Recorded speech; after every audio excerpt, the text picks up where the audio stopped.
Segunda Epístola aos Coríntios, capítulo 1. Paulo, apóstolo de Jesus Cristo, pela vontade de Deus, e o irmão Timóteo, a igreja de Deus que está em Corinto, com todos os santos que estão em toda a Acaia. Graça a vós e paz da parte de Deus nosso Pai e da do Senhor Jesus Cristo. Bendito seja Deus e Pai de nosso Senhor Jesus Cristo e Pai das misericórdias e o Deus de toda consolação, que nos consola em toda a nossa tribulação, para que também possamos consolar os que estiverem em alguma tribulação, com a consolação com que nós mesmos somos consolados por Deus. Porque como as aflições de Cristo são abundantes em nós, assim também é abundante a nossa consolação por meio de Cristo. Mas se somos atribulados, é para a vossa consolação e salvação. Ou, se somos consolados, para a vossa consolação é que, a qual se opera, suportando com paciência as mesmas aflições que nós também padecemos. E a nossa esperança acerca de vós é firme, sabendo que, como sois participante das aflições, assim o sereis também da consolação. Porque não queremos, irmãos, que ignoreis as tribulações que nos sobreveio à Ásia, pois que fomos sobremaneira agravados, mais do que podíamos suportar, de modo tal que até da vida desesperamos. Mas já em nós mesmos tínhamos a sentença de morte, para que não confiássemos em nós, mas em Deus, que ressuscita os mortos, o qual nos livrou de tão grande morte, e livra, em que esperamos, e também nos livrará ainda. Ajudando-nos também vós com orações por nós, para que pela mercê que por muitas pessoas nos foi feita, por muitas também sejam dadas graças a nosso respeito. Porque a nossa glória é esta, o testemunho da nossa consciência, de que com simplicidade e sinceridade de Deus, não com sabedoria carnal, mas na graça de Deus, temos vivido no mundo e de modo particular convosco. Porque nenhumas outras coisas vos escrevemos, senão as que já sabeis, ou também reconheceis. E espero que também até o fim as reconhecereis, como também já em parte reconheceste em nós, que somos a vossa glória, como também vós sereis a nossa no dia do Senhor Jesus. E com esta confiança quis primeiro ir ter convosco, para que tivesseis uma segunda graça, e por vós passar a Macedônia, e da Macedônia e outra vez ter convosco, e ser guiado por vós a Judéia. E deliberando isto, usei porventura de leviandade? Ou o que delibero, o delibero segundo a carne, para que haja em mim sim, sim e não, não? Antes, como Deus é fiel, a nossa palavra para convosco não foi sim e não. Porque o Filho de Deus, Jesus Cristo, que entre vós foi pregado por nós, isto é, por mim, Silvano e Timóteo, não foi sim e não, mas nele houve sim. Porque todas quantas promessas há de Deus são nele sim, e por ele o amém, para a glória de Deus por nós. Mas o que nos confirma convosco em Cristo e o que nos ungiu é Deus, o qual também nos selou e nos deu o penhor do Espírito em nossos corações. Invoco, porém, a Deus por testemunha sobre minha alma, que para vos poupar não tenho até agora ido a Corinto. Não que tenhamos domínio sobre a vossa fé, mas porque somos cooperadores de vosso gozo, porque pela fé estás de pé.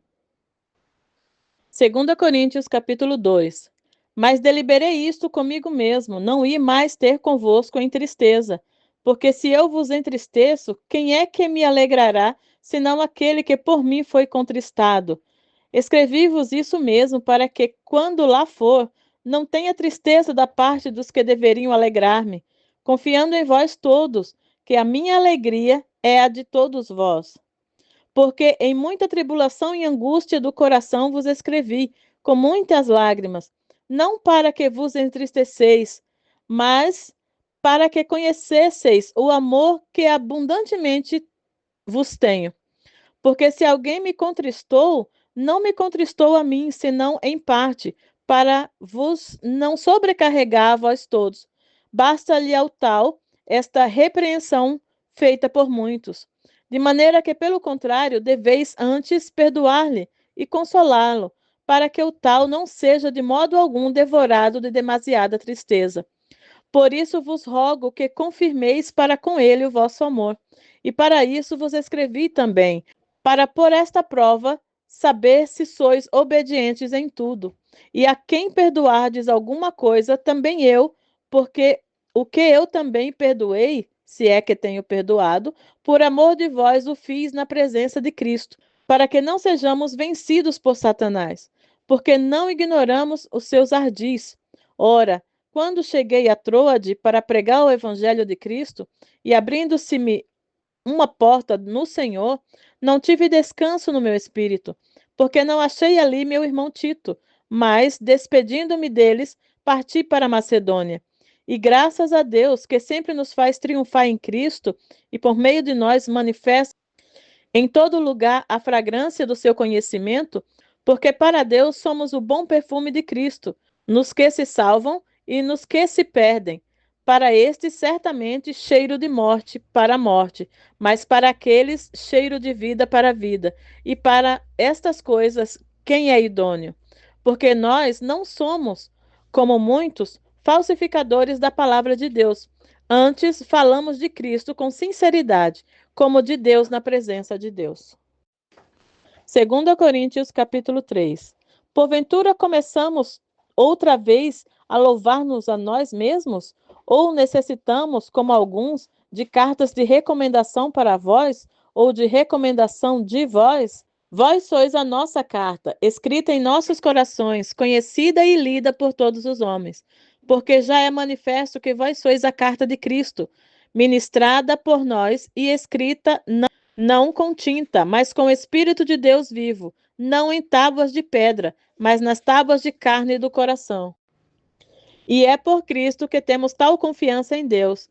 Não que sejamos capazes por nós de pensar alguma coisa como de nós somos, mas a nossa capacidade vem de Deus, o qual nos fez também capazes de ser ministros de um novo testamento, não da letra, mas do Espírito, porque letra mata, mas o Espírito vivifica. E se o ministério da morte, gravado com letras em pedra, veio em glória, de maneira que os filhos de Israel não podiam fitar os olhos na face de Moisés, por causa da glória do seu rosto, o qual era transitória, como não será de maior glória o ministério do Espírito Santo? Porque se o ministério da condenação foi glorioso, muito mais excederá em glória o ministério da justiça. Porque também o que foi glorificado nesta parte não foi glorificado por causa dessa excelente glória. Porque se o que era transitório foi para a glória, muito mais é em glória o que permanece. Tendo, pois, tal esperança, usamos de muita ousadia no falar. E não somos como Moisés, que punha um véu sobre a sua face para que os filhos de Israel não olhassem firmemente para o fim daquilo que era transitório. Mas os seus sentidos foram endurecidos, porque até hoje o mesmo véu está por levantar na lição do Velho Testamento, o qual foi por Cristo abolido. E até hoje, quando é lido Moisés, o véu está posto sobre o coração deles. Mas, quando se converterem ao Senhor, então o véu se tirará. Ora, o Senhor é Espírito, e onde está o Espírito do Senhor, ali há liberdade. Mas todos nós, com rostos descobertos, refletindo como um espelho a glória do Senhor, somos transformados de glória em glória na mesma imagem, como pelo Espírito do Senhor. 2 Coríntios, capítulo 4. Por isso, tendo este ministério segundo a misericórdia que nos foi feita, não desfalecemos. Antes, rejeitamos as coisas que por vergonha se ocultam, não andando com astúcia nem falsificando a palavra de Deus. E assim, nos recomendamos à consciência de todo homem, na presença de Deus, pela manifestação da verdade.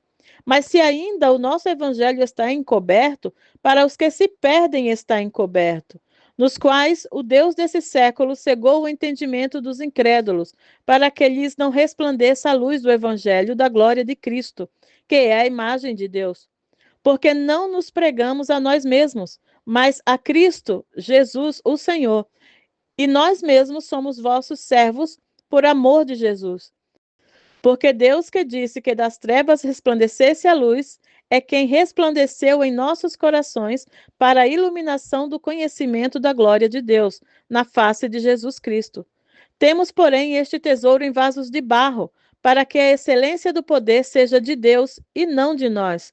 Em tudo somos atribulados, mas não angustiados, perplexos, mas não desanimados, perseguidos, mas não desamparados, abatidos, mas não destruídos, trazendo sempre por toda parte a mortificação do Senhor Jesus no nosso corpo, para que a vida de Jesus se manifeste também em nossos corpos.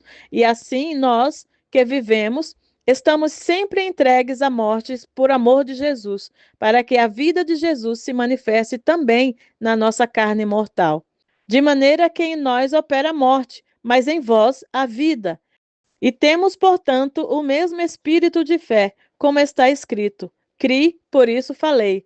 Nós cremos também, por isso também falamos, sabendo que o que ressuscitou o Senhor Jesus nos ressuscitará também por Jesus e nos apresentará convosco. Porque tudo isto é por amor de vós, para que graça multiplicada por meio de muitos faça abundar a ação de graças para a glória de Deus. Por isso, não desfalecemos, mas ainda que o nosso homem exterior se corrompa, o interior, contudo, se renova de dia em dia. Porque a nossa leve e momentânea tribulação produz para nós um peso eterno de glória muito excelente. Não atentando nós nas coisas que se veem, mas nas que se não veem. Porque as que se veem são temporais e as que se não veem são eternas. Final do capítulo 4.